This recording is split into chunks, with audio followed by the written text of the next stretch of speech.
Assalamualaikum warahmatullahi wabarakatuh. Salam dan bahagia.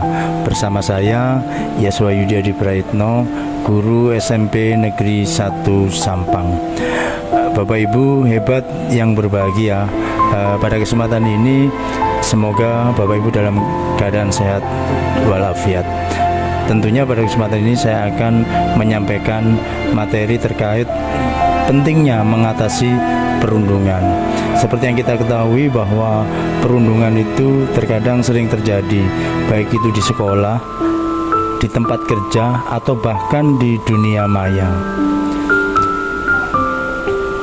Bapak Ibu, perundungan atau yang sering disebut bullying dalam bahasa Inggrisnya itu adalah tindakan agresif yang dilakukan secara berulang-ulang dari suatu individu ke individu yang lain atau ke kelompok tertentu. Tindakan bisa berupa ancaman, tekanan, atau paksaan yang tujuannya menimbulkan rasa takut dan merendahkan orang lain. Itu adalah definisi dari perundungan. Tentunya setiap individu itu membutuhkan rasa aman, rasa nyaman, rasa tentram. Maka perundungan harus dijauhkan dari kehidupan kita sehari-hari.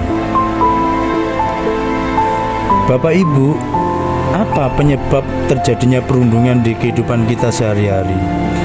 Ini ada beberapa poin. Yang pertama, ketidaksetaraan kekuasaan. Biasanya perundungan terjadi karena individu satu dengan individu dua atau yang lain itu tidak setara. Salah satu lebih kuat, lebih hebat,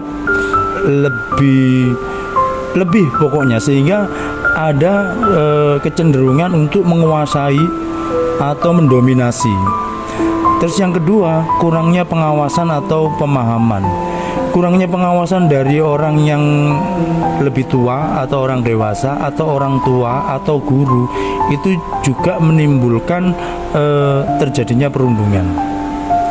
Begitu juga kurangnya pemahaman anak pelaku perundungan itu terkait bahwa orang dewasa atau orang tua jarang sekali memberikan pemahaman tentang kekurangan dan kelebihan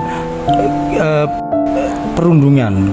Maka perundungan ini harus diminimalkan dengan cara memberikan pemahaman dari orang-orang dewasa. Kemudian yang ketiga penyebabnya adalah lingkungan sosial yang mendukung. Terkadang di lingkungan tertentu ada orang yang hanya sebagai penonton ketika terjadi perundungan. Nah, orang yang menonton kemudian tidak melakukan tindakan kepada kegiatan perundungan itu seolah-olah mendukung kegiatan perundungan. Maka ini menjadi lingkungan sosial yang mendukung kegiatan perundungan. Penyebab yang keempat adalah kurangnya empati dan pemahaman tentang perbedaan. Seperti kita ketahui, di sekitar kita itu tentunya banyak diferensiasi, mulai dari agama, budaya, bahasa, warna kulit, dan seterusnya.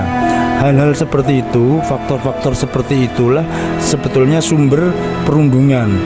Misalnya kelompok kulit hitam yang cenderung dibully atau sebagai korban perundungan oleh kulit putih, dan itu salah satu contoh saja. Kelima, faktor personal. Kegiatan perundungan, perilaku perundungan itu juga dipengaruhi oleh faktor personal. Misalnya seseorang itu punya dendam pribadi, sentimen pribadi, sehingga kecenderungan melakukan kegiatan perilaku perundungan seperti itu. Kemudian tipe perundungan. Secara garis besar, perundungan itu dibagi menjadi dua, yaitu tipe tradisional dan tipe cyberbullying. Tipe tradisional itu kalau dilakukan secara offline atau cenderung kita temukan di kehidupan sehari-hari kita. Sementara tipe cyberbullying itu adalah perilaku perundungan dilakukan di media internet atau secara online. yang terlibat dalam perundungan. Ada beberapa poin yang terlibat dalam perundungan. Tentunya yang pertama adalah pelaku perundungan atau bully. Yang kedua, korban perundungan atau victim. Ketiga, penonton pasif atau bystander. Penonton pasif itu orang yang berada di sekitar perilaku perundungan, tetapi dia tidak membantu korban, dia hanya melihat saja. Terus ada yang terlibat lagi, yaitu guru pendidik. Guru harus melibatkan diri untuk memberikan pemahaman terhadap siswa supaya bisa antisipasi sejak dini untuk tidak terjadi perundungan. Kemudian juga orang tua, itu prinsipnya sama dengan guru, tapi orang tua wilayahnya adalah di rumah. Terus institusi atau tempat kerja. Institusi atau tempat kerja juga menjadi faktor yang terlibat dalam perundungan. Entah itu subjek orang-orangnya atau lingkungan sosialnya. Terus yang terakhir yaitu masyarakat. Kalau kita identifikasi di mana bisa terjadi perundungan, ternyata ada 3 hal. Yang pertama, di sekolah yang paling rawan karena anak-anak yang belum dewasa belum mengerti pemahaman tentang efek dari perundungan. Terus di tempat kerja karena persaingan bisnis mungkin, hingga yang ketiga di lingkungan online.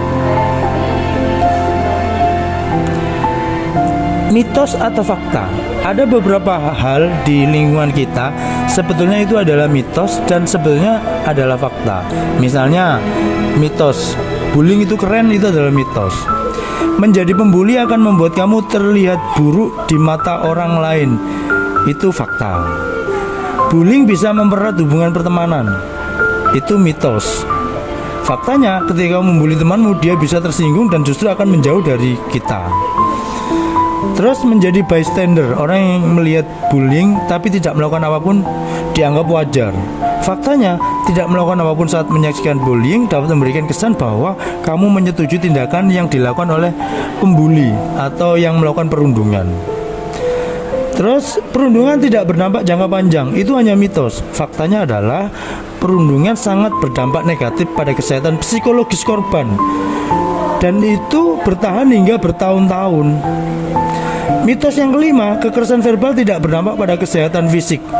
Ini mitos. Faktanya kekerasan verbal dapat berdampak pada kesehatan fisik seperti migrain, gangguan jantung, dan iritasi khusus. Terus bagaimana cara kita mengatasi perundungan?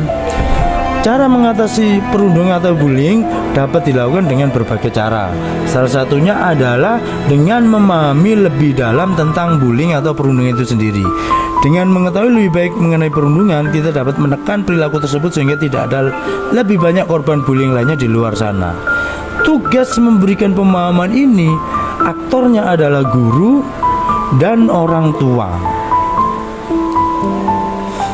Kesimpulan dari penjelasan saya adalah penting untuk diingat bahwa perundungan adalah tindakan yang tidak dapat diterima dan harus segera ditangani.